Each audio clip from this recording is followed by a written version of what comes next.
hasn't got reed tracks, has it? No. So what's the tank? Oh, it's brake, isn't it? Yes. Yeah. I put 2 tanks in there, but it's just right. You don't need 2 tanks. One tank. It's just on 1 tank. Yeah. Fills from there. Yeah.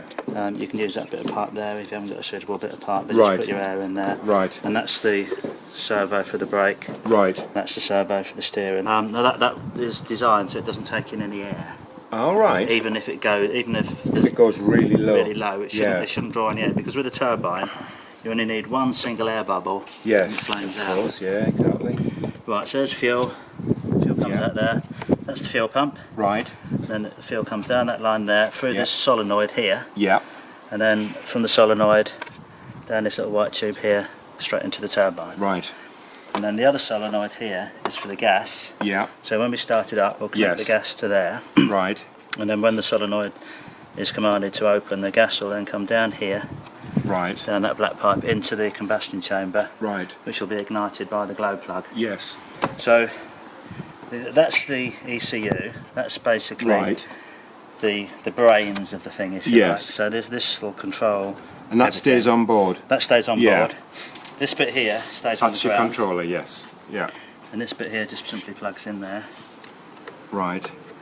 And this will basically tell you what the engine's doing. Ah, right, okay. But once you've started, in fact you don't even need this to start it. Ah, right, I didn't know that. You only need this to sort of set it up. I got 2 with that other one, but I didn't know what... these are the Wren turbines, but you don't actually need these to start the turbine. Ah, right. It's just handy. Just gives you the information on... Yeah. So does it tell you the turbine temperature? It tells you the exhaust gas temperature. Right. Tells you the total run time. And RPM. And RPM and all the different parameters that you can actually set. Right. In that bag I've given you, there's all the instructions for this whole setup. Right. So it tells you what the EGT should be. Ah, right. Yes. Yes.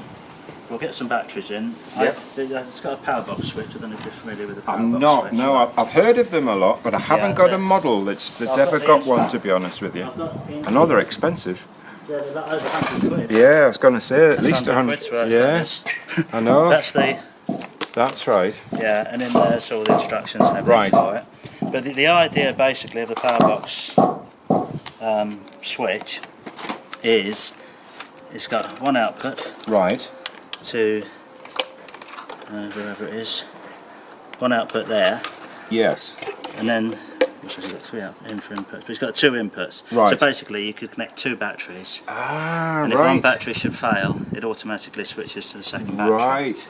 For receivers. For receivers, yeah. So this switch here is basically, I'm only going to connect 1 battery. Of course, yes. You only need it. Yes. But, so you can fly with 2 receiver batteries on board. 2 receiver batteries. So if one goes down. Yeah. The other one kicks into the other one, and it's also fail-safe as well. So if that switch were to go faulty, which I never have known one to do, it faults to permanently on. Right. So it can't lose. What a brilliant idea. Yeah. So that's that. And this switch here is just a bog standard RC switch. Yes. And that switch there, you connect a 2-cell LiPo to. Right. And that is for the ECU, and the fuel pump, and the valves, and all the rest. Right. And what sort of capacity do you use? 2200 or something like that? For the ECU, I mean for the flight battery doesn't matter. Yeah. But for the the LiPo. Oh yeah, it doesn't really matter. I mean, it doesn't draw a lot of current, to be honest with you. Will it? No. I've got some 2200 2S's. That's the only reason. Yeah, 2200 2S's would be fine. Yeah, I mean the Wren, my other Wren, I've got a Wren in a little Wren-54 on top of a glider. Right. And that came with a little 2-cell battery. Both wheels, right. Both those wheels. Right. The reason I bought this model, I haven't even flown. Right. But is because if you were to have an accident, it's dead. In the past, I've used home central heating oil because we're out in the sticks. Right. Well, my mate Alfie, he's out in the sticks and he's got. Yeah, so you can just buy some off him. It's probably cheaper because that's only like 40p. He's got a tap on the bottom of his tank that he can. Make sure it's filtered. Make sure you filter it. Because you can just use coffee filters to do that, can't you? Yes. Just a coffee filter. In a funnel. Yeah. I'll do that. Yeah. Probably and then mix it 5% oil. So for every, if you get a litre bottle. Yes. Put 50 ml in and then top it up. Right. To make it 5%. Yeah. Fire extinguisher. Did you say you got one? Yes, I'll go and get one. Is it CO2? Yeah. So let's get the batteries connected up. That's a 2-cell LiPo. You do need a 2-cell LiPo for that one there, 2-cell LiPo. That's that switch there which turns the electrics for the turbine. Right. I'll just connect that one now. Okay. That's that. And then this one should have a 2-cell LiPo for this as well, but that's the only one I could find at home. Okay, that's no problem. So that'll be enough just to get the RC gear going. Yeah.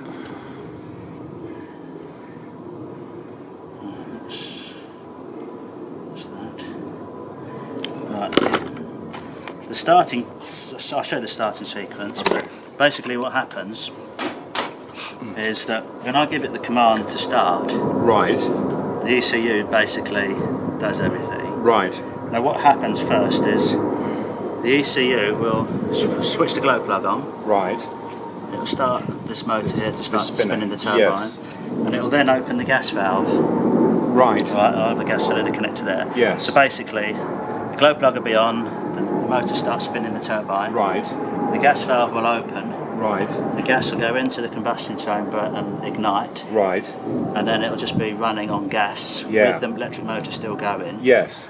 As soon as the exhaust gas temperature reaches 90 degrees C. Is that what it is? 90 degrees? 90 degrees C. Right. It says, right, I'm hot enough now. Right. And then... Oh, is that when the solenoid kicks in? Yeah, that's when the second solenoid, the fuel solenoid, will kick in. So then when that gets to 90 degrees, the fuel solenoid will open. Right. And the fuel pump will start ramping up nice and slowly. Right. So that'll start squirting fuel straight into the combustion chamber. Yes. And then basically, after a few seconds, it's away running on fuel. Yes. And then the gas solenoid will switch itself off. Right.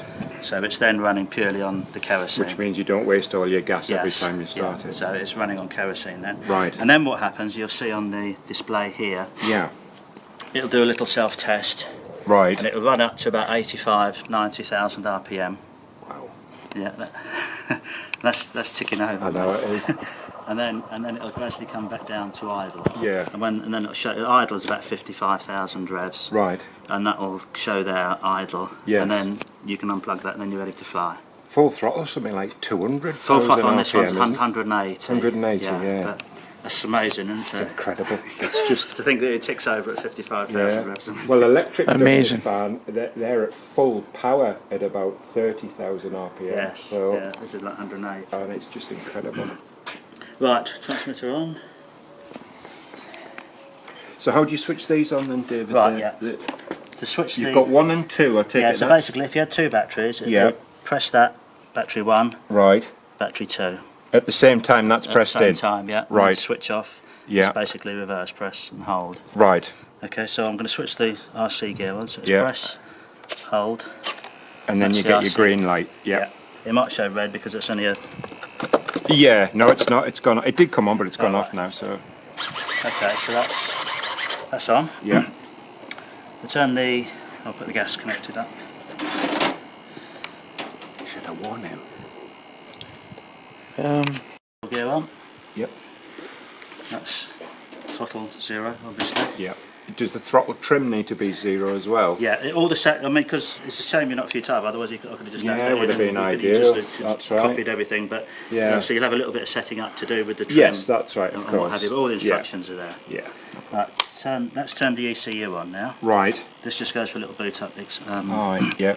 Little boot up job. Turbo ECU LCD Terminal 2000 Orbit Electronics. That's saying gas run now. Yeah. Exhaust gas 27 temperature degrees, 27. which is the ambient outside air temperature. Yeah. I'm just going to turn the gas on. Okay. Give it a little bit of gas. I'll hook to a hold. Too much gas. Plenty of pressure. Now I'll move the throttle to full and then back. That's spinning up now. All right. And the gas should last.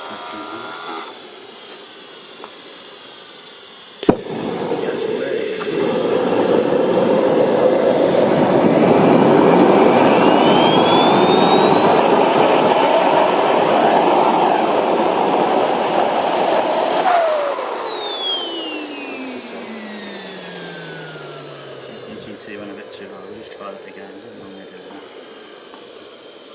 It's just like anything else, isn't it? With always fuel and that. It's just getting used to the. It's getting used to it. Yeah. That did go a bit. I think I probably put too much gas in. That's what. Oh dear. Right. You might just have to. Oh, don't worry about that. You could always put some tin foil or something like that on, couldn't you? It's probably because we're not quite into wind actually. No, well, it's the just wind's all well, it could swirling. swirl around That's here. the trouble. I was trying to think of that when before. There's no way of knowing. It's just swirling all over the place. If you do get a misstart, just recycle, switch off, Right. switch on again, and This is flashing now. Is that? It's just because there's probably not quite enough electricity for the. Oh, the right, the battery. It should have a battery. 2-cell. Right. That's just showing you that the voltage is not good enough Got you. for the RC. Right. It was good enough for this. Right. Okay. Right, so the gas is on, gas run. Right, it's too hot now. Right. Yeah. That's hot. That's hot, so just close it. Let it cool down a bit. Let it cool down, yeah. When the engine's finished its run, Yeah. it automatically goes into that cooling down sequence. All right. So, Right. not so much when it's in the air, because you've got a good airflow Yes, of flowing through course, it, but when it's yeah. running on the ground, Yeah. to save the engine getting too hot, because it's like near on 1,000 degrees. Yeah. Of course. That's right. Yeah. To cool down. No, it doesn't take long. It might just go itself now.